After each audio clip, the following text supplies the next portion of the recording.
જય સ્વામિનારાયણ. મારું નામ જવીન ભુજ છે.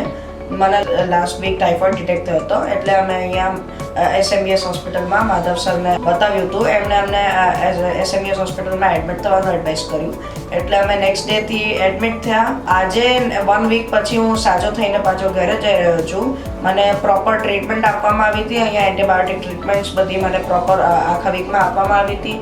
ફીવર પછી ફાઇનલી સબસાઇડ થઈ ગયો છે મોસ્ટલી. બધા જ ડૉક્ટર્સ મને દિવસમાં 1 કે 2 વાર મને જોવા માટે આવે છે, વિચ ઇઝ રીલી નાઇસ.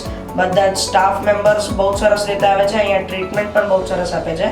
અમે જ્યારે પણ હું બોલાવું ત્યારે એકદમ પ્રોપરલી ટાઈમસર આવી જાય છે રૂમમાં, અને એક હંમેશા સ્માઇલ સાથે આવે છે, જે બહુ જ સરસ મને લાગે છે.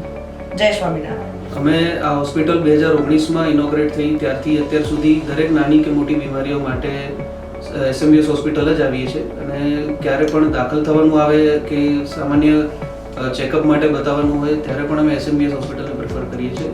કોવિડના સમયથી કે કોઈને ડેન્ગ્યુ થયો હોય કે આજે મારા સનને ટાઇફોઇડ થયો હોય, કોઈ પણ પ્રકારની બીમારી હોય, અમે SMBS હોસ્પિટલ ઉપર પૂરો ટ્રસ્ટ રાખીએ છીએ, કારણ કે અહીંયા કોઈ પણ પ્રકારના ખોટા ખર્ચા નહીં કે ખોટી ગમે તેવી આડીઓની ટ્રીટમેન્ટ પણ નથી કરતા. એટલે એના માટે અમને હંમેશા SMBS હોસ્પિટલ ઉપર સારો ટ્રસ્ટ રહેલો છે. જય સ્વામિનારાયણ.